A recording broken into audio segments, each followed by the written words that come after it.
ਦਰਸ਼ਕੋ break ਤੋਂ ਬਾਅਦ ਤੁਹਾਡਾ ਸਭ ਦਾ ਭਰਪੂਰ ਸਵਾਗਤ ਹੈ। ਹੁਣ ਆਪਾਂ ਗੱਲਬਾਤ ਕਰਨ ਜਾ ਰਹੇ ਹਾਂ ਭਾਰਤ ਤੇ ਚੀਨ ਦੇ ਹਵਾਲੇ ਨਾਲ ਕਿ ਕਿਸ ਤਰ੍ਹਾਂ ਭਾਰਤ ਤੇ ਚੀਨ ਵਿੱਚ ਫੌਜੀ ਜ਼ੋਰ ਅਜ਼ਮਾਈ ਦੀ ਨੁਮਾਇਸ਼ ਜਾਰੀ ਹੈ। ਸੋ ਕੱਲ ਭਾਰਤ ਤੇ ਚੀਨ ਦੇ ਲੈਫਟੀਨੈਂਟ ਜਨਰਲਾਂ ਵਿੱਚ ਆਪਸੀ ਗੱਲਬਾਤ ਹੋਣ ਜਾ ਰਹੀ ਹੈ। ਸੋ ਇਸ ਦੇ ਸਿੱਟੇ ਕੀ ਨਿਕਲਣਗੇ, ਇਸ ਬਾਰੇ ਵਿਚਾਰ ਚਰਚਾ ਹੋਵੇਗੀ। ਸੋ ਇਸੇ ਹੀ ਸੈਗਮੈਂਟ ਦੇ ਵਿੱਚ ਆਪਾਂ ਗੱਲਬਾਤ ਕਰਾਂਗੇ ਘੱਲੂਘਾਰੇ ਸੰਬੰਧਿਤ ਜੋ ਲਿਖਤਾ ਹੈ ਉਸ ਬਾਰੇ। ਸੋ ਆਪਾਂ ਚਾਹਾਂਗੇ ਕਿ ਤੁਸੀਂ ਸਾਡੇ ਨਾਲ ਇਸੇ ਤਰ੍ਹਾਂ ਹੀ ਬਣੇ ਰਹਿਣਾ। ਦੇਖਣ ਸੁਣਨ ਲਈ ਤੁਹਾਡਾ ਸਭ ਦਾ ਬਹੁਤ ਬਹੁਤ ਸ਼ੁਕਰੀਆ ਜੀ। ਰਾਜ ਸਾਹਿਬ ਕੀ ਵਿਚਾਰਾਂ ਨੇ ਤੁਹਾਡੀਆਂ? ਦੇਖੋ, ਇਹ ਗੱਲ ਕਰਨ ਤੋਂ ਪਹਿਲਾਂ ਮੈਂ ਥੋੜਾ ਜਿਹਾ ਜੰਮੂ ਕਸ਼ਮੀਰ ਦੀ ਡਿਵੈਲਪਮੈਂਟ ਦੱਸਣਾ ਚਾਹੁੰਦਾ ਕਿ ਉੱਥੇ ਜਿਹੜੇ ਸ਼ਾਹ ਫੈਸਲ IAS ਸਨ, ਉਹਨਾਂ ਨੇ ਰਿਜ਼ਾਈਨ ਕੀਤਾ ਔਰ ਲੋਕਾਂ ਦੇ ਵਿੱਚ ਵਿਚਰ ਰਹੇ ਸੀ। ਔਰ ਉਹਨਾਂ ਨੂੰ ਵੀ ਜਦੋਂ ਕਸ਼ਮੀਰ ਦੇ ਵਿੱਚ ਆਈਨੀ ਗੁੰਡਾਗਰਦੀ ਕੀਤੀ ਇਹਨਾਂ ਨੇ, ਤੇ ਸ਼ਾਹ ਫੈਸਲ ਨੂੰ ਵੀ ਪਿਛਲੇ 10 ਮਹੀਨੇ ਤੋਂ ਉਹਨਾਂ ਨੇ ਉਸ ਡਿਫੈਂਸ ਐਕਟ ਦੇ ਥੱਲੇ ਜਿਹੜਾ ਵੀ ਉਹਨਾਂ ਦਾ ਸਪੈਸ਼ਲ ਪਾਵਰਸ ਐਕਟ ਔਰ ਰਿਟੇਨ ਕੀਤਾ ਹੋਇਆ ਸੀ, ਉਹਨਾਂ ਨੂੰ ਵੀ ਰਿਲੀਜ਼ ਕੀਤਾ ਕੱਲ। ਔਰ ਉਹਨਾਂ ਦੇ ਨਾਲ PDP ਦੇ 2 ਹੋਰ ਲੀਡਰ ਜਿਨ੍ਹਾਂ 'ਚ ਪੀਰ ਮਸ਼ਹੂਰ ਔਰ ਸਰਤਾਜ ਮਦਨੀ, ਇਹ ਵੀ 10 ਮਹੀਨੇ ਦੀ ਡਿਟੈਂਸ਼ਨ ਤੋਂ ਬਾਅਦ ਇਹਨਾਂ ਨੂੰ ਰਿਲੀਜ਼ ਕੀਤਾ। ਸੋ ਮੈਨੂੰ ਇਹ ਲੱਗਦਾ ਹੈ ਕਿ ਵੀ ਕਿਤੇ ਨਾ ਕਿਤੇ ਜੰਮੂ ਕਸ਼ਮੀਰ ਅਸੈਂਬਲੀ ਚੋਣਾਂ ਤੋਂ ਪਹਿਲਾਂ, ਕਿਉਂਕਿ ਇਹਨਾਂ ਦੇ ਮਿਸਟਰ ਮਾਧਵ ਜਿਹੜਾ RSS ਦਾ ਕਰਤਾ ਧਰਤਾ ਹੈ, ਆਈਡੀਆਲੋਗ ਵੀ ਹੈ, ਜਨਰਲ ਸੈਕਟਰੀ ਵੀ ਹੈ, ਉਹਨੇ ਪਿਛਲੇ ਦਿਨਾਂ 'ਚ 2 ਦਿਨ ਪਹਿਲਾਂ ਹੀ ਉਹਨੇ ਕਿਹਾ ਕਿ ਜੀ ਬਹੁਤ ਜਲਦੀ ਅਸੀਂ ਚੋਣਾਂ ਕਰਵਾ ਰਹੇ। ਸੋ ਮੈਨੂੰ ਲੱਗਦਾ ਹੈ ਵੀ ਕਿਤੇ ਨਾ ਕਿਤੇ ਅਸੀਂ ਪਹਿਲਾਂ ਅਬਦੁੱਲਾ ਪਿਓ ਪੁੱਤਰ ਦੀ ਗੱਲ ਕੀਤੀ ਹੈ, ਫਾਰੂਕ ਅਬਦੁੱਲਾ, ਅਮਰ ਅਬਦੁੱਲਾ ਬਾਹਰ ਨੇ, ਉਹਨਾਂ ਨੇ ਅਜੇ ਤੱਕ ਕੋਈ ਖੁੱਲ ਕੇ ਲੋਕਾਂ ਦੇ ਹੱਕ 'ਚ ਹਾਂ ਦਾ ਨਾਰਾ ਨਹੀਂ ਮਾਰਿਆ, ਕੋਈ ਜਿਹੜੀ ਹੈ ਉਹ ਬਾਗੀ ਤੇ ਹੋਰ ਨਹੀਂ ਦਿਖਾਏ। ਔਰ ਹੁਣ ਇਹਨਾਂ ਦਾ ਰਿਲੀਜ਼ ਕਰਨਾ, ਕਿਉਂਕਿ ਇਸ ਤੋਂ ਪਹਿਲਾਂ ਇਹ ਗੱਲ ਇਹਨੇ ਮਾਰਕੰਡੇ ਕਾਟਜ਼ੂ ਨੇ, ਜਿਹੜਾ ਕਸ਼ਮੀਰੀ ਬ੍ਰਾਹਮਣ ਹੈ, ਔਰ ਉਹਨੇ ਇੱਕ ਆਪਣੇ ਟਵੀਟ ਦੇ ਵਿੱਚ ਕਿਹਾ ਸੀ ਕਿ ਜੀ ਤੁਸੀਂ ਜੇ ਕੁਝ ਚਾਹੁੰਦੇ ਹੋ ਕਰਨਾ, ਇਹਨੂੰ ਅੱਗੇ ਤੋਰਨਾ, ਤੇ ਇਹਨੂੰ ਸ਼ਾਹ ਫੈਸਲ ਨੂੰ ਰਿਲੀਜ਼ ਕਰੋ, ਉਹਦੇ ਨਾਲ ਗੱਲਬਾਤ ਕਰੋ। ਸੋ ਮੈਨੂੰ ਇਹ ਲੱਗਦਾ ਵੀ ਇਹ ਕੋਈ ਨਾ ਕੋਈ ਇਸ ਕਿਸਮ ਦੀ ਡਰਾਮੇਬਾਜ਼ੀ, ਕੋਈ ਜਿਵੇਂ ਪੰਜਾਬ ਦੇ ਵਿੱਚ 90s 'ਚ ਜੇ ਲੋਕਾਂ ਨੇ ਇਲੈਕਸ਼ਨਾਂ ਦਾ ਬਾਈਕਾਟ ਕੀਤਾ ਤੇ 5% ਤੋਂ ਵੀ ਘੱਟ ਵੋਟਾਂ ਦੇ ਫਰਕ ਨਾਲ ਬਣੀ ਬੇਨਤੇ ਦੀ ਸਰਕਾਰ KP ਗਿੱਲ ਦੀ ਬਣਾ ਦਿੱਤੀ। ਉਹਨਾਂ ਤੋਂ ਹੀ ਸਿੱਖ ਚਿਹਰਾ ਦਿਖਾ ਕੇ ਅੱਗੇ KP ਗਿੱਲ ਦਾ 50,000 ਤੋਂ ਜ਼ਿਆਦਾ ਜਿਹੜੇ ਸਿੱਖ ਨੌਜਵਾਨ ਸੀ ਉਹ ਝੂਠੇ ਉਸ ਮੁਕਾਬਲਿਆਂ 'ਚ ਮਾਰੇ। ਮੈਂ ਸਮਝਦਾ ਵੀ ਇੰਟਰਨੈਸ਼ਨਲੀ ਇਹਨਾਂ ਨੂੰ ਹੁਣ ਖਾਸ ਤੌਰ ਤੇ ਜਿਹੜਾ ਲਦਾਖ ਖੇਤਰ ਦੇ ਵਿੱਚ ਚੀਨ ਨੇ ਜਿਹੜਾ ਪੂਰਾ ਆਪਣਾ ਜਲਵਾ ਦਿਖਾਇਆ, ਔਰ ਇਹ ਜਿਹੜੇ ਨੇ ਇੰਟਰਨੈਸ਼ਨਲ ਕੋਰਟ 'ਚ ਵੀ ਜਾਣ ਜੋਗੇ ਨਹੀਂ ਨੇ ਇੰਡੀਅਨ। ਜੇ ਹੁਣ 60 ਸਕੁਅਰ ਕਿਲੋਮੀਟਰ ਟੈਰੀਟਰੀ ਉਹਨਾਂ ਨੇ ਕੈਪਚਰ ਕੀਤੀ ਹੈ, ਤੇ ਜ਼ਾਹਰ ਹੈ ਇਹ ਲਦਾਖ ਦਾ ਇਹ ਹਿੱਸਾ ਹੈ ਜਿੱਥੇ ਕਿ ਉਹਨਾਂ ਨੇ ਟੈਰੀਟਰੀ ਲਈ ਹੈ। ਇਹ 5 ਅਗਸਤ 2019 ਤੋਂ ਪਹਿਲਾਂ ਜੰਮੂ ਕਸ਼ਮੀਰ ਰਿਆਸਤ ਜਿਹੜਾ ਡਿਸਪਿਊਟਡ ਟੈਰੀਟਰੀ ਹੈ ਉਹਦਾ ਹਿੱਸਾ ਸੀ। ਤੋ ਜੇ ਚਾਈਨਾ ਉਸ ਹਾਲਤ 'ਚ ਉਹਨੂੰ ਐਕਵਾਇਰ ਕਰਦਾ ਤੇ ਜ਼ਾਹਰ ਹੈ ਡਿਸਪਿਊਟਡ ਟੈਰੀਟਰੀ UN ਦੇ ਥੱਲੇ ਉੱਥੇ ਜਾ ਸਕਦੇ ਸੀ। ਲੇਕਿਨ ਇਸ ਸਾਰੇ ਦੇ ਨਾਲ ਇਹਨਾਂ ਨੇ ਹੀ ਉਹ ਦਰਵਾਜ਼ੇ ਖੋਲ ਦਿੱਤੇ ਨੇ ਚੀਨ ਦੇ ਲਈ, ਔਰ ਲਦਾਖ ਨੂੰ ਯੂਨੀਅਨ ਟੈਰੀਟਰੀ ਬਣਾ ਦਿੱਤਾ ਕਿ ਜੀ ਇਹ ਸਾਡੇ ਕੰਟਰੋਲ 'ਚ ਹੈ। ਔਰ ਜਿਵੇਂ ਅਸੀਂ ਦੇਖਦੇ ਹਾਂ ਕਿ ਹਮੇਸ਼ਾ ਮਾਓ ਸੇ ਤੁੰਗ ਦੀ ਕੋਟ ਕੇ 5 ਫਿੰਗਰਸ ਆਫ ਚਾਈਨਾ, ਉਹਦੀਆਂ 5 ਉਂਗਲਾਂ ਨੇ, ਉਹਨਾਂ ਦੇ ਵਿੱਚ ਲਦਾਖ ਵੀ ਹੈ, ਉਹਦੇ ਵਿੱਚ ਨੇਪਾਲ ਵੀ ਹੈ, ਉਹਦੇ ਵਿੱਚ ਸਿੱਕਮ ਵੀ ਹੈ, ਉਹਦੇ ਵਿੱਚ ਭੂਟਾਨ ਵੀ ਹੈ, ਉਹਦੇ ਵਿੱਚ ਜ਼ਾਹਰ ਹੈ ਸਾਊਥ ਤਿੱਬਤ ਜਿਹਨੂੰ ਅਰੁਣਾਚਲ ਪ੍ਰਦੇਸ਼ ਕਹਿੰਦੇ ਨੇ। ਸੋ ਜਦੋਂ 5 ਉਂਗਲਾਂ ਦਾ ਮਤਲਬ ਹੈ ਕਿ ਵੀ ਸਾਡਾ ਵਜੂਦ ਉਦੋਂ ਤੱਕ ਮੁਕੰਮਲ ਨਹੀਂ ਹੈ ਜਦੋਂ ਤੱਕ ਇਹ 5 ਉਂਗਲਾਂ ਸਾਡੇ ਸਰੀਰ ਦੇ ਨਾਲ ਨਹੀਂ ਲੱਗਦੀਆਂ। ਸੋ ਤਿੱਬਤ ਉਹਨਾਂ ਨੇ 1959 ਚ ਲਾ ਲਿਆ। ਨੇਪਾਲ ਹੁਣ ਜਿਹੜਾ ਉਹਨਾਂ ਦੀ ਜਿਹੜਾ ਉਹ ਸ਼ੈਲਟਰ ਦੇ ਵਿੱਚ ਚਲਾ ਗਿਆ। ਭੂਟਾਨ ਨੂੰ ਉਹਨਾਂ ਨੇ ਡੋਕਲਾਮ ਦੇ 2 ਸਾਲ ਪਹਿਲਾਂ ਜਿਹੜੀ ਇਹਨਾਂ ਨੇ ਉੱਥੇ ਖੇਡ ਖੇਡੀ ਭਾਰਤ ਨੇ, ਭੂਟਾਨ ਨੂੰ ਉਹਨਾਂ ਨੇ ਦੱਸ ਦਿੱਤਾ ਕਿ ਵੀ ਬੰਦੇ ਦੇ ਪੁੱਤ ਬਣੋ। ਔਰ ਜ਼ਾਹਰ ਹੈ ਕਿ ਸਿੱਕਮ ਦੇ ਵਿੱਚ ਇਹ ਜਿਹੜੀਆਂ ਹੁਣ ਦੋਨੋਂ ਹੀ ਜਿਹੜੀਆਂ ਇਸ ਵੇਲੇ ਬਾਰਡਰਸ ਦੇ ਉੱਤੇ ਸਕਰਮਿਸ਼ਸ ਨੇ ਜਾਂ ਚਾਈਨਾ ਦੀ ਆਕੂਪੇਸ਼ਨ ਹੈ, ਉਹ ਸਿੱਕਮ ਵਾਲੇ ਬਾਰਡਰ ਦੇ ਨੇੜੇ ਵੀ ਔਰ ਲਦਾਖ 'ਚ ਵੀ। ਸੋ ਜ਼ਾਹਰ ਹੈ ਕਿ ਵੀ ਚਾਈਨਾ ਨੇ ਦੱਸ ਦਿੱਤਾ ਹੈ ਕਿ ਭਾਈ ਇਹ ਤਾਂ ਇੱਕ ਛੜੱਪਾ ਮਾਰਨ ਦੀ ਲੋੜ ਹੈ, ਫੜ ਕੇ ਅਸੀਂ ਜਿਹੜਾ ਉਹ ਪੈਰਾਂ ਥੱਲੇ ਰੱਖ ਲੈਣਾ।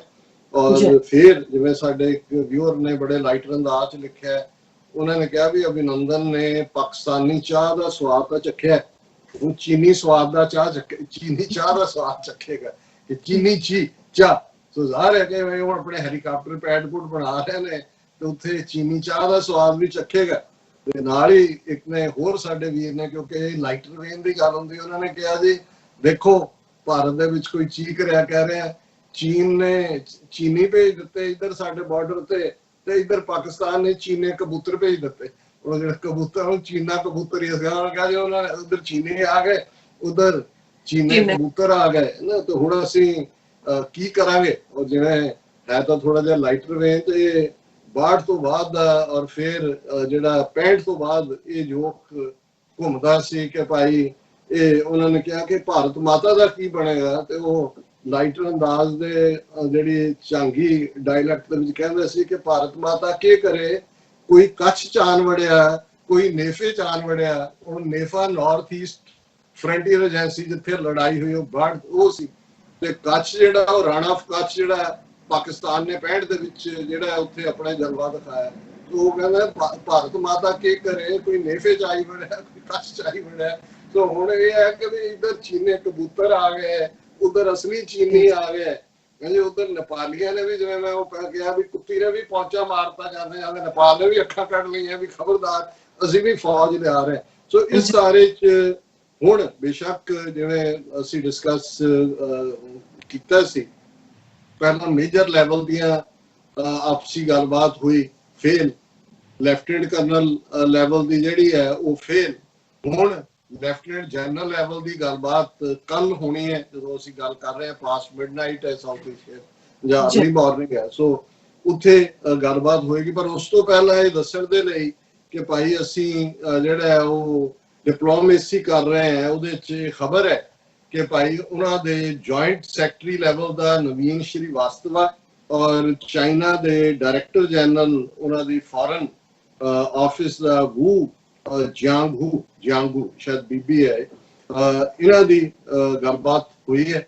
ਗੱਲਬਾਤ ਕੀ ਹੋਣੀ ਹੈ, ਜਿਵੇਂ ਇਹਨਾਂ ਦੇ ਆਪਣੇ ਐਕਸਪਰਟ ਵੀ ਕਹਿ ਰਹੇ ਨੇ ਕਿ ਭਾਈ ਇਹ ਜਿਹੜੇ ਨੇ ਗੱਲਬਾਤ ਤਾਂ ਇਹਨਾਂ ਨੇ ਇਹ ਕਿਹਾ ਕਿ ਜੀ wheel resolve the issues through talks as per the talk of previous leader, ਕਿ ਬਈ ਉਹ ਜਿਹੜਾ ਸ਼ੀ ਜ਼ਿਨਪਿੰਗ ਤੇ ਮੋਦੀ ਨੇ ਜਿਹੜੀ ਪੀਂਘ ਝੂਟੀ ਸੀ ਇਕੱਠੀ, ਉਹਨੂੰ ਉਹ ਝੂਲਾ ਝੁਲਾਇਆ ਸੀ ਲਿਜਾ ਕੇ ਉੱਥੇ ਗੁਜਰਾਤ ਦੇ ਵਿੱਚ, ਐਸੀਆਂ ਪੀਂਘਾਂ ਪਾਈਆਂ ਉਹਨਾਂ ਨੇ, ਉਹ ਰੱਸੀ ਤੋੜਤੀ ਪੀਂਘ ਇਹ ਥੱਲੇ ਡਿੱਗਿਆ ਹੋਇਆ ਦੇਖ ਰਿਹਾ, ਕਹਿੰਦਾ ਪੀਂਘ ਤਾਂ ਇਕੱਠੇ ਬੈਠੇ ਸੀ ਤੇ ਸਾਡਾ ਜਿਹੜਾ ਉਹ ਇਲਾਕਾ ਲੈ ਗਏ। ਪਹਿਲਾਂ ਤਾਂ ਮੰਨਣ ਨੂੰ ਤਿਆਰ ਨਹੀਂ ਸੀ। ਹੁਣ ਜਦੋਂ ਕਿ ਜਿਵੇਂ ਅਸੀਂ ਕੱਲ ਡਿਸਕਸ ਕੀਤਾ ਸੀ, ਲੈਫਟੀਨੈਂਟ ਜਨਰਲ ਐਚ.ਐਸ. ਪਿਆਂਗ ਦਾ ਆਰਟੀਕਲ ਜਿਹਨੂੰ ਸਾਡੇ ਦਰਸ਼ਕਾਂ ਨੇ ਬਹੁਤ ਐਪਰੀਸ਼ੀਏਟ ਕੀਤਾ ਹੈ, ਕਿਉਂਕਿ ਉਹ ਇੰਡੀਅਨ ਜਨਰਲ ਹੈ, ਉਸ ਪਰਸਪੈਕਟਿਵ ਤੋਂ ਸੀ। ਹੁਣ ਇਸ ਡਿਨਾਇਲ ਚੋਂ ਤਾਂ ਨਿਕਲ ਗਿਆ ਕਿ ਵੀ ਇਹ ਜਿਹੜਾ ਜੀ ਨਹੀਂ ਇਹ ਡਿਸਪਿਊਟਡ ਸੀ ਔਰ ਫਲਾਣਾ ਸੀ। ਜ਼ਾਹਰ ਹੈ ਵੀ ਚਾਈਨਾ ਨੇ ਉੱਥੇ ਪਰਮਾਨੈਂਟ, ਉਹਨਾਂ ਦੇ ਆਪਣੇ ਐਕਸਪਰਟ ਕਹਿ ਰਹੇ ਨੇ ਕਿ ਚਾਈਨਾ ਨੇ ਉਹ ਥਾਂ ਤੋਂ ਨਹੀਂ ਛੱਡਣੀ ਹੈ। ਇੰਨਾ ਕਹਿ ਵੀ ਗੱਲਬਾਤ ਕਰਕੇ ਮਨ ਬਣਾ ਲਓ, ਜਿਹੜਾ ਹੋ ਰਿਹਾ ਉਹ ਵੀ ਨਾ ਜਾਂਦਾ ਲੱਗੇ ਵੀ ਉਹ ਤਾਂ ਸਟ੍ਰੈਟਜੀਕਲੀ ਉਸ ਪੋਜੀਸ਼ਨ ਤੇ ਵੀ ਬੈਠੇ ਨੇ ਔਰ ਉਹ ਵਿਲ ਵੀ ਦਿਖਾ ਰਹੇ ਨੇ। ਔਰ ਮੇਰਾ ਖਿਆਲ ਹੈ ਕਿ ਗੱਲਬਾਤ ਨੂੰ ਵੀ ਚਾਈਨਾ ਵੀ ਲਮਕਾਏਗਾ। ਚਾਈਨਾ ਦਾ ਜਿਵੇਂ ਮੈਂ ਕਿਹਾ ਵੀ ਉਹਨਾਂ ਦੀ ਆਪਣਾ ਕੰਮ ਕਰਨ ਦਾ ਢੰਗ ਹੈ, ਉਹਨਾਂ ਨੇ ਆਪਣਾ ਕੰਮ ਕਰ ਲਿਆ। ਉਹਨਾਂ ਨੇ ਰੌਲਾ ਨੂੰ, ਉਹਨਾਂ ਨੇ ਜਿਹਨੂੰ ਕਹਿੰਦੇ ਨੇ ਕਿ ਵੀ ਵੈਰੀ ਨੂੰ ਕਰਾਰੇ ਹੱਥ ਦਿਖਾਣੇ, ਉਹਨਾਂ ਨੇ ਕਰਾਰੇ ਹੱਥ ਪਹਿਲਾਂ ਨੇਪਾਲ ਰਾਹੀਂ ਦਿਖਵਾ ਦਿੱਤੇ, ਹੁਣ ਖੁਦ ਦਿਖਾ ਦਿੱਤੇ। ਹੁਣ ਚਾਈਨਾ ਚਾਹੇਗਾ ਕਿ ਵੀ ਠੀਕ ਹੈ, ਉਹਨਾਂ ਨੂੰ ਕਹੇਗਾ ਠੀਕ ਹੈ ਗੱਲਬਾਤ ਅਸੀਂ ਜਾਰੀ ਰੱਖਾਂਗੇ ਔਰ ਪਹਿਲਾਂ ਡੀਐਸਕੇਲੇਟ ਕਰੋ। ਔਰ ਇਹ ਡੀਐਸਕੇਲੇਟ ਕੀ ਹੁੰਦਾ, ਮਤਲਬ ਇਹ ਹੈ ਕਿ ਵੀ ਉਹ ਮਾਲਕ ਨੌਕਰ ਵਾਲੀ ਜਿਹੜੀ ਕਹਾਣੀ ਅਕਸਰ ਹੁੰਦੀ ਹੈ ਕਿ ਵੀ ਉਹਨੇ ਨੌਕਰ ਨੇ ਕਿਹਾ ਜੀ ਮੇਰੀ ਤਨਖਾਹ ਵਧਾ ਦਿਓ, ਨਹੀਂ ਤੇ ਕੀ, ਉਹਨੇ ਫਿਰ ਕਿਹਾ ਜੀ ਵਧਾ ਦਿਓ, ਨਹੀਂ ਤੇ ਫਿਰ ਮੈਂ ਉਸੇ ਤਨਖਾਹ ਤੇ ਹੀ ਕੰਮ ਕਰਦਾ ਰਹਾਂਗਾ। ਹੁਣ ਹਾਲ ਇਹਨਾਂ ਦਾ ਇਹੀ ਹੈ। ਉਹਨਾਂ ਨੇ ਜਿਹੜਾ ਉੱਥੋਂ ਚਾਈਨਾ ਨੇ ਪੋਜੀਸ਼ਨ ਨਹੀਂ ਬਦਲਣੀ ਹੈ। ਜੇ 100 ਫੁੱਟ ਚਲੇ ਵੀ ਜਾਣਗੇ ਪਿੱਛੇ, 60 ਜਾਂ 70 ਸਕੁਅਰ ਕਿਲੋਮੀਟਰ ਛੋਟਾ ਏਰੀਆ ਨਹੀਂ ਹੁੰਦਾ। ਸੋ ਇਹਨਾਂ ਨੇ ਜਿਹੜੀ ਸਾਰੀ ਸਟੇਟਮੈਂਟ ਦੇ ਵਿੱਚ ਕੋਈ ਨਹੀਂ ਹੈ, ਇਹਨਾਂ ਦੀ ਜਿਹੜੀ ਜੁਆਇੰਟ ਸੈਕਟਰੀ ਲੈਵਲ ਦੀ ਗੱਲ ਹੋਈ ਹੈ ਉਹ 'ਚ ਉਹਨਾਂ ਨੇ ਇਹ ਕਿਹਾ ਜੀ ਕਿ ਇਹ ਲੈਫਟੀਨੈਂਟ ਜਨਰਲ ਲੈਵਲ ਦੀ ਗੱਲਬਾਤ ਤੋਂ ਇੱਕ ਦਿਨ ਪਹਿਲਾਂ ਹੋਈ ਹੈ ਔਰ ਇਹ ਜਿਹੜੀ ਹੈ ਜੀ ਉਹਨਾਂ ਨੇ ਜਿਹੜੀ ਦੋ ਕੰਟਰੀਜ਼ ਦੇ ਲੀਡਰਸ ਦੀ ਕੰਸੈਂਸਸ ਸੀ ਉਹਦੇ ਰਾਹੀਂ ਅਸੀਂ ਇਸ ਨੂੰ ਕਰਾਂਗੇ। Both sides agreed that in accordance with the guidance provided by the leadership, the two sides should handle their differences through peaceful discussion, bearing in mind the importance of respecting each other's sensitivities, concerns and aspirations and not allow them to become disputes. ਚੀਨ ਕਹਿਣਾ ਬਿਲਕੁਲ ਪੁੱਛ ਇਹ ਨਹੀਂ ਕਰਨਾ ਉਹਨੂੰ ਕਹਿ ਰਹੇ ਨੇ ਤੁਸੀਂ ਕੀਤਾ ਪਹਿਲਾਂ, ਤੁਸੀਂ ਤੁਹਾਨੂੰ ਸੁਝੀ ਸੀ ਵੀ ਤੁਸੀਂ ਇੱਥੇ ਇਨਫਰਾਸਟ੍ਰਕਚਰ ਬਣਾਉਣਾ ਹੈ, ਤੁਸੀਂ ਇੱਥੋਂ ਕਰਨਾ ਹੈ। ਉਹ ਚਾਈਨੀਜ਼ ਦਾ ਇੱਕ ਬੜਾ ਫੇਵਰੇਟ, ਭਾਵੇਂ ਇੱਥੋਂ ਅਮਰੀਕਾ ਚੋਂ ਡਾਕਟਰੇਟ ਕਰਕੇ ਗਿਆ ਹੋਣ, PhD ਕੀਤੀ ਹੋਏ, ਪਰ ਜਦੋਂ ਉਹ ਗੱਲ ਕਰਦੇ ਨੇ ਮੀਡੀਆ ਨਾਲ ਜਾਂ ਇੰਟਰਵਿਊ ਦਿੰਦੇ ਨੇ ਤੇ ਉਹ ਚਾਈਨੀਜ਼ ਲੈਂਗੁਏਜ ਦੇ ਵਿੱਚ ਹੀ ਆਪਣਾ ਜਵਾਬ ਦੇਣਗੇ। ਪਰ ਉਹਦੇ ਦੋ ਫਾਇਦੇ, ਜਿਵੇਂ ਮੇਰੇ ਮਿੱਤਰ ਸ਼ੇਖ ਸਾਹਿਬ ਦੱਸਦੇ ਸੀ ਉਹਨਾਂ ਨੂੰ ਚਾਈਨੀਜ਼ ਡਾਇਲੈਕਟ ਵੀ ਆਉਂਦਾ, ਉਹ ਕਹਿੰਦਾ ਜੀ ਦੋ ਫਾਇਦੇ ਨੇ। ਇੱਕ ਤਾਂ ਜਦੋਂ ਉਹ ਜਵਾਬ ਦੇ ਕੇ ਹਟਦਾ ਹੈ, ਜਿਹਨੂੰ ਲੀਡਰ ਨੂੰ ਪੁੱਛਿਆ ਉਹਨੇ ਚਾਈਨੀਜ਼ ਦਿੱਤਾ ਹੈ, ਟਰਾਂਸਲੇਟਰ ਨੇ ਕਰਨਾ ਹੈ, ਉਦੋਂ ਉਹਨੂੰ ਸੋਚਣ ਦਾ ਟਾਈਮ ਮਿਲ ਜਾਂਦਾ ਹੈ ਕਿ ਵੀ ਕੋਈ ਐਸਾ ਤਾਂ ਨਹੀਂ ਕਿਹਾ ਗਿਆ। ਤੇ ਜੇ ਉਹਨੂੰ ਕੁਝ ਲੱਗਿਆ ਕਿ ਵੀ ਕੁਝ ਗਲਤ ਹੁੰਦਾ ਕਹਿੰਦਾ, ਫਿਰ ਉਹਨੂੰ ਇੰਟਰਪਟ ਕਰ ਦਿੰਦਾ ਸੀ ਪੁੱਛਰ ਕਿ ਵੀ ਨਹੀਂ ਨਹੀਂ ਨਹੀਂ ਇਹ ਨਹੀਂ, ਫਿਰ ਉਹ ਆਪਣੀ ਗੱਲ ਕਰ ਦਿੰਦਾ। ਸੋ ਇਸ ਤਰੀਕੇ ਉਹ ਇਸ ਕਿਸਮ ਦੀ ਉਹਨਾਂ ਦੀ ਡਿਪਲੋਮੇਸੀ ਵੀ ਹੈ। ਉਹ ਅੰਡਰਸਟੇਟਮੈਂਟ ਵੀ ਦਿੰਦੇ ਨੇ, ਪਰ ਜਿਵੇਂ ਮੈਂ ਈਵਨ ਵਾਜਪਾਈ ਦੇ ਹਵਾਲੇ ਨਾਲ ਕੋਟ ਕੀਤਾ, ਜਿਹੜਾ ਉਹਨੇ ਜਰਨਲਿਸਟਾਂ ਦੇ ਇੱਕ ਗਰੁੱਪ ਨੂੰ ਕਿਹਾ ਸੀ ਕਿ ਵੀ ਚੀਨ ਨੇ ਨੈਗੋਸ਼ੀਏਸ਼ਨ ਟੇਬਲ ਤੇ ਜੋ ਮਿੱਥ ਕੇ ਆਉਂਦੇ ਨੇ ਕਿ ਵੀ ਕੁਝ ਨਹੀਂ ਦੇਣਾ, ਤੇ ਉਵੇਂ ਹੀ ਜਾਂਦੇ ਨੇ ਕੁਝ ਨਾ ਦਿੱਤੇ ਬਿਨਾਂ। ਉਹ ਜਾਣ ਲੱਗੇ ਦਵਾਨੀ ਵੀ ਨਹੀਂ ਦੇ ਕੇ ਜਾਂਦੇ, ਤੁਸੀਂ ਭਾਵੇਂ ਝੋਲੀ ਅੱਡ ਕੇ ਉਹਨਾਂ ਨੂੰ ਤੁਰਨ ਲੱਗਿਆ ਕਿਉਂਕਿ ਦੇ ਅੱਲਾਹ ਕੇ ਨਾਮ ਦੇ ਚੱਲ ਹੋਰ ਕੁਝ ਨਹੀਂ, ਦਵਾਨੀ ਦੇਗਾ। ਉਹਨਾਂ ਪੁੱਛਰ ਨੈਕਸਟ ਟਾਈਮ ਫਿਰ ਮਿਲਦੇ ਹੈ, ਗੁੱਡ ਸ਼ੇਕ ਕਰ ਲੈਣ। ਸੋ ਕੁੱਲ ਮਿਲਾ ਕੇ ਅਸੀਂ ਸਮਝਦੇ ਹਾਂ ਕਿ ਵੀ ਇਹ ਹੁਣ ਇਹ ਭਾਰਤ ਨੇ ਦੇਖਣਾ ਹੈ ਕਿ ਭਾਈ ਇਸ ਸਾਰੇ ਚੋਂ ਉਹਨਾਂ ਨੇ ਆਪਣੀ ਫੇਸ ਸੇਵਿੰਗ ਕਿਵੇਂ ਕਰਨੀ ਹੈ। ਇਹ ਜ਼ਰੂਰ ਮੰਗਣਗੇ, ਇਹਨਾਂ ਨੇ ਵੀ ਕਿਹਾ ਹੋਣਾ ਹੈ ਕਿ ਭਾਈ ਅਸੀਂ ਤਾਂ ਸਾਡੀ ਤਾਂ 56 ਇੰਚ ਦੀ ਜਿਹੜੀ ਛਾਤੀ ਹੈ ਉਹ ਤੇ -0 ਇੰਚ ਹੋ ਗਈ। ਲੋਕ ਪੁੱਛ ਰਹੇ ਨੇ ਸਾਰੇ, ਕਿੰਨਿਆਂ ਨੇ ਪੁੱਛੇ ਕਿ ਕਹਾਂ गया वो 56 ਇੰਚ का सीना, ਲੱਭਿਆ ਨਹੀਂ ਹੈ ਕੋਈ ਵੀ। ਦੂਜਾ ਡਿਫੈਂਸ ਮਿਨਿਸਟਰ ਦਾ ਉਹੀ ਜਿਹੜੇ ਨੇ ਉਹਦੇ ਤੋਤੇ ਉੜੇ ਹੋਏ ਨੇ। ਸੋ ਕੁੱਲ ਮਿਲਾ ਕੇ ਜਿਹੜਾ ਇਹ ਸਿਨੈਰੀਓ ਹੈ, ਇਹ ਹਾਲਾਂ ਸਾਡੇ ਕਸ਼ਮੀਰਾਂ ਨੂੰ ਅਗੇਨ ਇਹ ਲੱਗਦਾ ਹੈ ਕਿ ਭਾਈ ਅਸੀਂ ਚੀਨ ਦੀ ਪਾਕਿਸਤਾਨ ਦੀ ਗੱਲ ਜ਼ਿਆਦਾ ਕਰਦੇ ਹਾਂ। ਮੈਂ ਸਮਝਦਾ ਕਿ ਭਾਈ ਜਦੋਂ ਤੁਸੀਂ ਜਿਸ ਖਿੱਤੇ ਚੋਂ ਉਹਦੇ ਜਿਹੜੀਆਂ ਡਿਵੈਲਪਮੈਂਟਸ ਚੱਲ ਰਹੀਆਂ ਨੇ ਉਹਨਾਂ ਦੇ ਵਿੱਚ ਸਿੱਖ ਫੈਕਟਰ ਦਾ ਇੱਕ ਹਿਸਟੋਰੀਕਲ ਰੋਲ ਵੀ ਹੈ।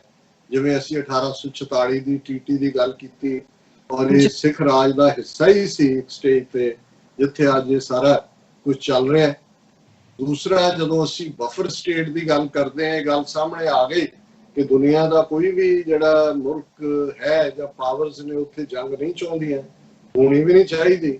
ਭਾਰਤ ਵੀ ਨਿਊਕਲੀਅਰ ਪਾਵਰ ਹੈ, ਪਾਕਿਸਤਾਨ ਵੀ ਨਿਊਕਲੀਅਰ ਪਾਵਰ ਹੈ, ਚਾਈਨਾ ਵੀ ਨਿਊਕਲੀਅਰ ਪਾਵਰ ਹੈ। ਚਾਈਨਾ ਤਾਂ ਉਹਦਾ ਰੂਫ ਆਫ ਦਾ ਵਰਲਡ ਬੈਠਾ ਹੈ, 25,000 ਫੀਟ ਤੇ ਤਿੱਬਤ ਚ ਬੈਠਾ, ਉਹ ਤਾਂ ਨਿਊਕਲੀਅਰ ਦੀ ਵੀ ਲੋੜ ਨਹੀਂ। ਉਹੀ ਜਿਹੜਾ ਵੱਡੀਆਂ ਤੋਪਾਂ ਦੇ ਵਿੱਚ ਪੱਥਰ ਪਾ ਕੇ ਮਾਰ ਦੇਣ ਤਾਂ ਅੱਧੇ ਤਾਂ ਉਹੀ ਉੱਥੇ ਭਗਦੜ ਚ ਮਰ ਜਾਣਗੇ। ਜਿਵੇਂ ਹੁਣ ਇਹਨਾਂ ਦਾ 2-3 ਕਰੋੜ ਮਜ਼ਦੂਰਾਂ ਦਾ ਕੀ ਹਾਲ ਹੋਇਆ। ਪਰ ਇਸ ਗੱਲ ਦਾ ਹਮੇਸ਼ਾ ਇੱਕ ਡਰ ਹੈ ਕਿ ਕੋਈ ਵੀ ਜਿਹੜਾ ਉਸ ਖਿੱਤੇ ਦੇ ਵਿੱਚ ਟਕਰਾਅ ਹੈ ਇਹਨਾਂ ਤਿੰਨਾਂ ਦੇਸ਼ਾਂ 'ਚ, ਚਾਈਨਾ ਪਾਕਿਸਤਾਨ ਤਾਂ ਰਾਹ ਨੇ, ਉਹ ਅਲਟੀਮੇਟਲੀ ਨਿਊਕਲੀਅਰ ਚ ਐਂਡ ਹੋਏਗਾ। ਔਰ ਸਿੱਖ ਉਹਦਾ ਆਨਸਰ ਨੇ। ਜੇ ਅਸੀਂ ਇਸ ਫੈਕਟਰ ਨੂੰ ਨਹੀਂ ਸਮਝਾਂਗੇ, ਨਹੀਂ ਗੱਲ ਕਰਾਂਗੇ, ਜਾਂ ਇਹ ਲੱਗੇ ਕਿ ਭਾਈ ਸਿਰਫ ਅਸੀਂ ਪੰਜਾਬ ਸਪੈਸੀਫਿਕ ਹੀ ਆਪਣੀ ਗੱਲਬਾਤ ਰੱਖੀਏ, ਪੰਜਾਬ ਸਪੈਸੀਫਿਕ ਹੀ ਹੈ, ਇਹਦੇ ਚੋਂ ਹੀ ਸਾਡਾ ਫਿਊਚਰ ਨਿਕਲਦਾ ਹੈ। ਔਰ ਇਹ ਗੱਲ ਕਿ ਅਲਟੀਮੇਟਲੀ ਜਦੋਂ ਅਸੀਂ ਬਫਰ ਸਟੇਟ ਖਾਲਿਸਤਾਨ ਦੀ ਗੱਲ ਕਰਦੇ ਹਾਂ, ਇਹ ਤਿੰਨੋਂ ਹੀ ਨਿਊਕਲੀਅਰ ਪਾਵਰ ਸਟੇਟਸ ਦੇ ਵਿਚਾਲੇ ਬਫਰ ਹੋਏਗਾ।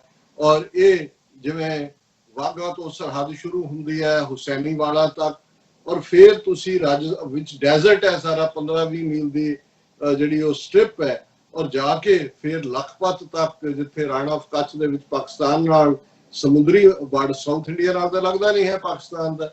ਸੋ ਇਧਰੋਂ ਨਾਰਥ ਈਸਟ ਦੇ ਵਿੱਚ ਜ਼ਾਹਰਾ ਤੌਰ ਤੇ ਰੋਹਤਾਂਗ ਪਾਸ ਜਿਹੜਾ ਮੈਂ ਜ਼ਿਕਰ ਕੀਤਾ ਸੀ, ਜਿਹੜੀਆਂ ਹਿਮਾਲਿਆ ਦੀਆਂ ਨੈਚੁਰਲ ਹਿਲਸ ਨੇ, ਕਾਂਗੜਾ, ਕੁੱਲੂ, ਲਾਹੌਲ ਸਪੀਤੀ, ਔਰ ਜਿਹੜੇ ਅਗੇਨ ਸਿੱਖ ਰਾਜ ਦਾ ਹਿੱਸਾ ਸੀ ਅੰਟਿਲ 1846, ਔਰ ਉਸ ਸਾਰੇ ਦੇ ਵਿੱਚ ਜਿਹੜਾ ਇਸ ਖਾਲਿਸਤਾਨ ਦਾ ਹੋਣਾ, ਸਾਡੀਆਂ ਸਰਹੱਦਾਂ ਚੀਨ ਦੇ ਨਾਲ ਵੀ ਲੱਗਣਗੀਆਂ, ਪਾਕਿਸਤਾਨ ਦੇ ਨਾਲ ਵੀ ਲੱਗਣਗੀਆਂ, ਐਂਡ ਆਫ ਕੋਰਸ ਜਮਨਾ ਪਾਰ ਦੇ ਸਾਡੇ ਇਹ ਮੋਦੀ ਅਮਿਤ ਸ਼ਾਹ ਕੇ ਇਹਨਾਂ ਦੇ ਨਾਲ ਵੀ ਲੱਗਣਗੀਆਂ। ਕਣਕ ਅਸੀਂ ਇਹਨਾਂ ਨੂੰ ਵੀ ਵੇਚਾਂਗੇ। ਇਹ ਤਾਂ ਨਹੀਂ ਹੈ ਕਿ ਭਾਈ ਇਹਨਾਂ ਨੂੰ ਇਹ ਹੈ ਕਿ ਭਾਈ ਜੇ ਇਹਨਾਂ ਦੇ ਕੋਲ ਪੈਸੇ ਪੂਸੇ ਨਹੀਂ ਦੇਣ ਲਈ ਹੋਣਗੇ ਤਾਂ ਇਹਨਾਂ ਤੋਂ ਜਿਵੇਂ ਅਮਰੀਕਾ ਦੇ ਕੇ ਜ਼ਮੀਨ ਲੈ ਲੈਂਦਾ ਸੀ, ਉਹ ਜ਼ਮੀਨ ਲੈ ਲਾਂਗੇ ਭਾਈ, ਚਲੋ ਤੁਸੀਂ ਪੈਸੇ ਨਹੀਂ ਦੇ ਸਕਦੇ, ਦਿਓ ਆ ਇਲਾਕੇ ਦਿਓ।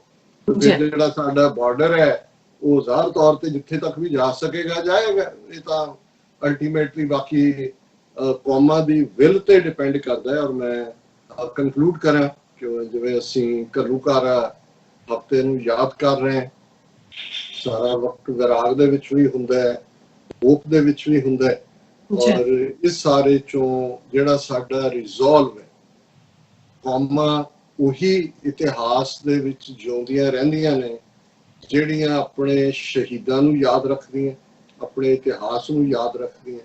ਔਰ ਸਿੱਖ ਕੌਮ ਦੇ ਮਾਮਲੇ 'ਚ ਤਾਂ ਸਾਡੇ ਬਜ਼ੁਰਗਾਂ ਨੇ ਸਾਡੀ ਅਰਦਾਸ ਹੀ ਜਿਹੜੀ ਹੈ ਇਤਿਹਾਸ ਦੀ ਯਾਦ ਦਹਾਨੀ ਦੇ ਨਾਲ ਨਾਲ ਸ਼ਹੀਦੀ ਦੇ ਉੱਤਮ ਪਵਿੱਤਰ ਮੁਕੱਦਸ ਰੁਤਬੇ ਨੂੰ ਜਿਹੜਾ ਉਹ ਇਲਾਹੀ ਦਰਜਾ ਦਿੱਤਾ, ਜਿਹੜਾ ਦੋ ਵੇਲੇ ਅਸੀਂ ਯਾਦ ਕਰਦੇ ਹਾਂ। ਸਾਡੀ ਦੋ ਵੇਲੇ ਦੀ ਅਰਦਾਸ ਦੇ ਵਿੱਚ ਜੋ ਹਿਸਟਰੀ ਦੇ ਸਾਡੇ ਉਹ ਯੋਧੇ, ਉਹ ਸਿੰਘ ਸਿੰਘਣੀਆਂ ਜਿਨ੍ਹਾਂ ਨੇ ਧਰਮ ਹੇਤ ਸੀਸ ਦਿੱਤੇ, ਬੰਦ ਕਟਾਏ, ਖੋਪਰੀਆਂ ਲੋਹਾ, ਉਹਨਾਂ ਸਾਰੀਆਂ ਕੁਰਬਾਨੀਆਂ ਨੂੰ ਅਸੀਂ ਯਾਦ ਕਰਦੇ ਹਾਂ। ਔਰ ਫਿਰ ਅਸੀਂ ਕਹਿੰਦੇ ਹਾਂ ਤਿਨਾਂ ਦੀ ਕਮਾਈ ਦਾ ਧਿਆਨ ਧਰ ਕੇ ਖਾਲਸਾ ਜੀ ਬੋਲੋ ਜੀ ਵਾਹਿਗੁਰੂ, ਰਿਮੈਂਬਰ ਦੈਮ, ਕਿ ਉਹਨਾਂ ਨੇ ਆਪਣਾ ਆਪਾ ਕੁਰਬਾਨ ਕਰ ਦਿੱਤਾ ਪਰ ਸਿੱਖੀ ਕੇਸਾਂ ਸਵਾਸਾਂ ਨਾਲ ਨਿਭਾਈ।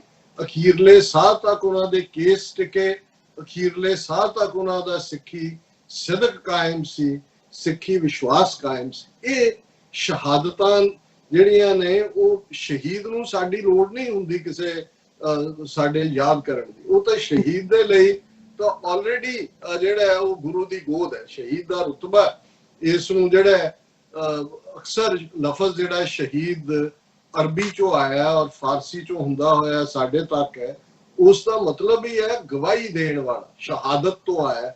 ਤੇ ਗਵਾਹੀ ਇਹ ਹੈ ਕਿ ਜਿਹੜੀ ਰੂਹ ਹੈ ਸ਼ਹੀਦ ਦੀ ਉਹ ਰੱਬ ਦੇ ਦਰਬਾਰ 'ਚ ਵਾਹਿਗੁਰੂ ਦੀ ਦਰਗਾਹ ਦੇ ਵਿੱਚ ਇਸ ਗੱਲ ਦੀ ਗਵਾਹੀ ਹੁੰਦੀ ਹੈ, ਐਵੀਡੈਂਸ ਹੁੰਦੀ ਹੈ ਕਿ ਦੁਨੀਆ ਦੇ ਜਿਸ ਖਿੱਤੇ 'ਚੋਂ ਉਹ ਰੂਹ ਆਈ ਹੈ ਉਹਦਾ ਨਿਜ਼ਾਮ ਇੰਨਾ ਭ੍ਰਸ਼ਟ ਚੁੱਕਾ ਹੈ ਕਿ ਉਸ ਨੂੰ ਬਦਲਣ ਦੇ ਲਈ ਇਹ ਜਿਹੜੀ ਰੂਹ ਹੈ ਇਹਨੇ ਆਪਣਾ ਆਪਾ ਜਿਹੜਾ ਸਰੀਰ ਦਾ ਠੀਕਰਾ ਉਸ ਜ਼ਾਲਮ ਸਾਮਰਾਜ ਦੇ ਸਿਰ ਤੇ ਭੰਨਿਆ।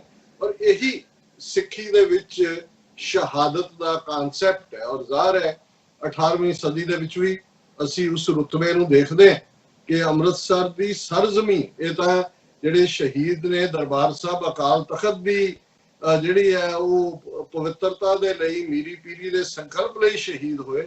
ਅੰਮ੍ਰਿਤਸਰ ਸ਼ਹਿਰ ਜਿਹੜਾ ਕਈ ਮੀਲਾਂ 'ਚ ਫੈਲਿਆ ਹੋਇਆ ਹੈ, 18ਵੀਂ ਸਦੀ ਦਾ ਸਾਡਾ ਇਤਿਹਾਸ ਹੈ ਕਿ ਸਿੱਖ ਇਸ ਗੱਲ ਨੂੰ ਬੜਾ ਮੁਕੱਦਸ ਸਮਝਦੇ ਸਨ ਕਿ ਅੰਮ੍ਰਿਤਸਰ ਦੀ ਸਰਜ਼ਮੀਨ ਦੇ ਉੱਤੇ ਉਹਨਾਂ ਨੂੰ ਸ਼ਹੀਦੀ ਮਿਲੇ। ਜਦੋਂ ਦੁਸ਼ਮਣ ਦੇ ਘੇਰੇ 'ਚ ਵੀ ਸ਼ਹਿਰ ਹੁੰਦਾ ਸੀ ਔਰ ਹਰ ਸਿੱਖ ਜਦੋਂ ਅੰਮ੍ਰਿਤਸਰ ਦੀ ਜੂਹ ਦੇ ਵਿੱਚ ਆਉਂਦਾ ਸੀ ਪਹਿਲਾਂ ਉਸ ਮਿੱਟੀ ਨੂੰ ਚੁੱਕ ਕੇ ਮੱਥੇ ਤੇ ਲਾਉਂਦਾ ਸੀ ਕਿ ਭਾਈ ਇਹ ਗੁਰੂਆਂ ਦੀ ਵਰਸਾਈ ਧਰਤੀ ਹੈ, ਇਹ ਸਾਡਾ ਉਹ ਮੁਕਾਮ ਹੈ, ਸਾਡਾ ਮੀਰੀ ਪੀਰੀ ਦਾ ਮੁਕੱਦਸ ਮੁਕਾਮ ਹੈ।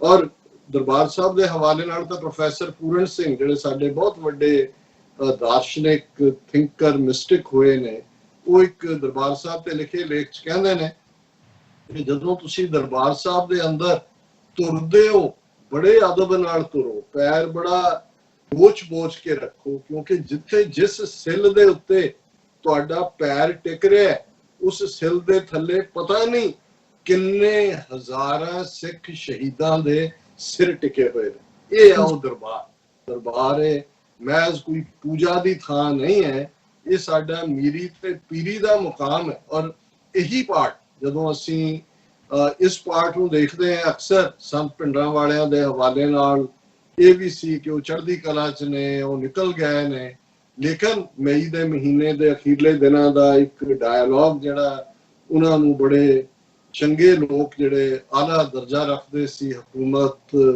ਦੇ ਵਿੱਚ ਵੀ ਕਦੇ ਉਹ ਰਹੇ ਔਰ ਉਹਨਾਂ ਦਾ ਪ੍ਰਭਾਵ ਸੀ, ਉਹ ਮਿਲੇ। ਉਹਨਾਂ ਨੇ ਸੰਤਾਂ ਨੂੰ ਕਿਹਾ ਕਿ ਜੀ ਤੁਸੀਂ, ਤੁਹਾਡੀ ਜ਼ਿੰਦਗੀ ਬਹੁਤ ਕੀਮਤੀ ਹੈ, ਇਸ ਵੇਲੇ ਬੜੇ ਅਰਸੇ ਬਾਅਦ ਤੁਹਾਡੇ ਵਰਗਾ ਕੌਮ ਨੂੰ ਜਿਹੜਾ ਬਿਲਕੁਲ ਬੇਲੌਸ ਇਮਾਨਦਾਰ ਲੀਡਰ ਮਿਲਿਆ ਤੇ ਤੁਸੀਂ ਜਿਹੜਾ ਅਸੀਂ ਪ੍ਰਬੰਧ ਕਰ ਲਏ ਨੇ, ਤੁਹਾਨੂੰ ਇੱਥੋਂ ਅਸੀਂ ਸੇਫਲੀ ਕੱਢਣਾ ਚਾਹੁੰਦੇ ਹਾਂ ਤਾਂ ਕਿ ਤੁਸੀਂ ਕਿਤੇ ਹੋਰ ਬੈਠ ਕੇ ਕੌਮ ਨੂੰ ਲੀਡ ਕਰੋ, ਕੌਮ ਨੂੰ ਅਗਵਾਈ ਦਿਓ।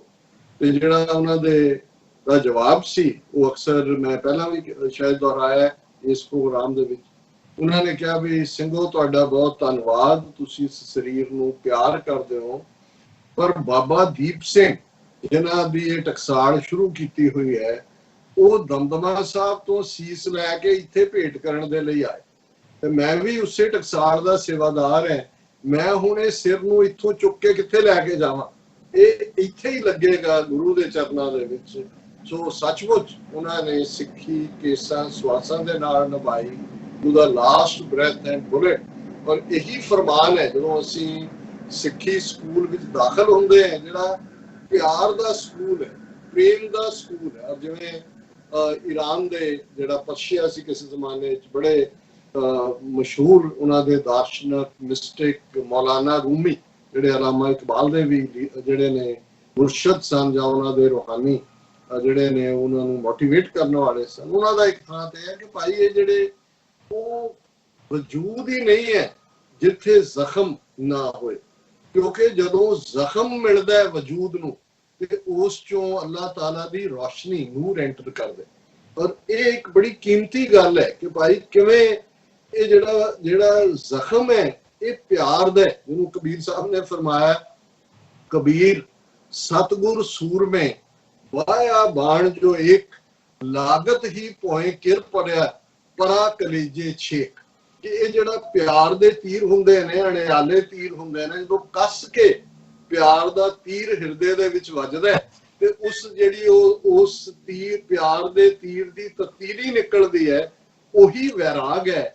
ਤੇ ਉਹੀ ਵੈਰਾਗ ਜਿਹੜਾ ਹੈ ਉਹ ਫਿਰ ਵਸਲ ਵੀ ਕਰਾਉਂਦਾ ਹੈ, ਮਿਲਾਪ ਵੀ ਕਰਵਾਉਂਦਾ ਹੈ। ਔਰ ਇਹੀ ਕ੍ਰਾਈਟੇਰੀਆ ਤੇ ਗੁਰੂ ਨਾਨਕ ਸਾਹਿਬ ਨੇ ਸਿੱਖ ਨੂੰ ਦਿੱਤਾ ਕਿ ਜੋ ਤੋ ਪ੍ਰੇਮ ਖੇਲਨ ਕਾ ਚਾਓ ਸਿਰ ਧਰ ਤਲੀ ਗਲੀ ਮੇਰੀ ਆਓ ਇਤ ਮਾਰਗ ਪੈਰ ਧਰੀਜੈ ਸਿਰ ਦੀਜੈ ਕਾਣ ਨਾ ਕੀਜੈ।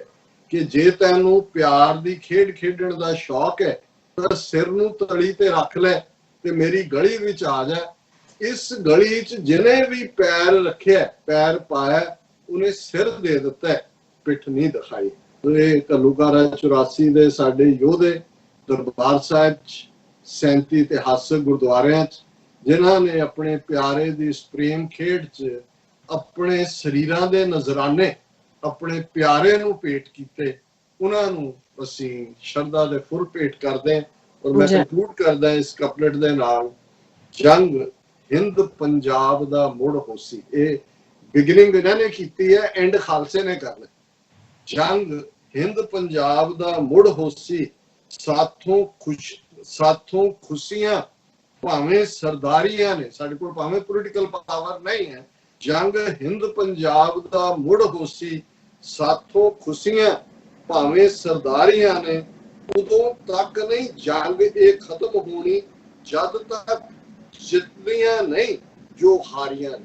ਜਿਹੜੀ ਅਸੀਂ ਆਪਣੀ ਸੋਵਰਨਟੀ ਹਾਰੀ, ਜੋ 47 ਦੇ ਦੌਰ 'ਚ ਸਾਡੀ ਲੀਡਰਸ਼ਿਪ ਦੀ ਕਮ ਅਕਲੀ ਨੇ ਇਹਨਾਂ ਦੀ ਗੁਲਾਮੀ ਦੇ ਵਿੱਚ ਸੁੱਟਿਆ, ਇਹ ਉਦੋਂ ਤੱਕ ਨਹੀਂ ਜੰਗ ਇਹ ਖਤਮ ਹੋਣੀ ਜਦ ਤੱਕ ਜਿੱਤਦੀਆਂ ਨਹੀਂ ਜੋ ਹਾਰੀਆਂ ਨੇ। ਸੋ ਰੱਬ ਰਹਿਮਤ ਕਰੇ। ਅਸੀਂ ਕੱਲ ਵੀ ਸੈਟਰਡੇ ਹੈ, ਪਰ ਕਿਉਂਕਿ 6 ਜੂਨ ਦਾ ਦਿਨ ਹੈ, ਨਾਨਕਸ਼ਾਹੀ ਕੈਲੰਡਰ 'ਚ 6 ਜੂਨ ਸੰਤ ਪਿੰਡਾਂ ਵਾਲਿਆਂ ਦਾ ਸ਼ਹੀਦੀ ਦਿਨ ਹੈ, ਔਰ ਇਸ ਨੂੰ ਵੀ ਅਸੀਂ ਸਪੈਸ਼ਲ ਪ੍ਰੋਗਰਾਮ ਕਰਾਂਗੇ। ਔਰ ਬਾਕੀ ਹੁਣ ਤੁਸੀਂ ਇਜਾਜ਼ਤ ਲਓ ਆਪਣੇ ਦਰਸ਼ਕਾਂ ਤੋਂ। ਜੀ ਡਾਕਟਰ ਸਾਹਿਬ, ਬਿਲਕੁਲ ਤੁਹਾਡਾ ਬਹੁਤ ਬਹੁਤ ਸ਼ੁਕਰੀਆ, ਤੁਸੀਂ ਆਪਣੇ ਵਿਚਾਰ ਸਾਡੇ ਦਰਸ਼ਕਾਂ ਨਾਲ ਸਾਂਝੇ ਕੀਤੇ ਨੇ। ਸੋ ਇੱਥੇ ਲੈਣੇ ਆਪਣੀ ਵਿਊਅਰਸ ਕੋਲੋਂ ਇਜਾਜ਼ਤ। ਵਿਊਅਰਸ, ਸਾਡੇ ਪ੍ਰੋਗਰਾਮ ਦਾ ਸਮਾਂ ਇੱਥੇ ਸਮਾਪਤ ਹੁੰਦਾ। ਤੁਸੀਂ ਆਪਣੀ ਰਾਏ ਤੇ ਸੁਝਾਅ ਸਾਨੂੰ ਭੇਜਣਾ ਭੁੱਲਣਾ ਸਾਡੇ ਇਸ ਪਤੇ ਤੇ sosh@tv ਤੇ ਅਸੀਂ ਆਪਣਾ ਪ੍ਰੋਗਰਾਮ ਲੈ ਕੇ ਫਿਰ ਦੁਬਾਰਾ ਤੁਹਾਡੇ ਰੂਬਰੂ ਹੋਵਾਂਗੇ। ਤਦ ਤੱਕ ਲਈ ਮੈਨੂੰ ਤੇ ਬੁਲਾਰ ਸੁਣਾ ਗਿਆ ਦੋ ਦੇਖਦੇ ਰਹੋ TV 4 ਬੁਲਾ ਦਿਓ। ਫਤਿਹ। ਵਾਹਿਗੁਰੂ ਜੀ ਕਾ ਖਾਲਸਾ, ਵਾਹਿਗੁਰੂ ਜੀ ਕੀ ਫਤਿਹ।